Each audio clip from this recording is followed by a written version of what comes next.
గీతతో కోట్ల మందికి దారి చూపించిన అతనికన్నా గురువెవరు? రక్షణ కోసం సముద్రం మధ్యలో ద్వారకా నగరాన్ని కట్టిన అతనికన్నా గొప్ప ఆర్కిటెక్ట్ ఎవరు? గానంతోనే గోవుల్ని గోపికల్ని కట్టిపడేసే అతన్ని మించిన మ్యూజిషియన్ ఎవరు? ధర్మం కోసం యుద్ధం చేయమని చెప్పిన అతన్ని మించిన వీరుడెవరు?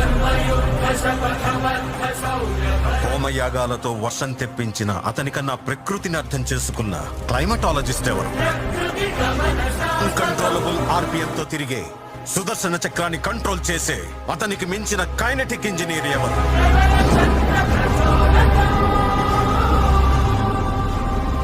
అతనొక fighter, singer, teacher, warrior. What not? He's everything!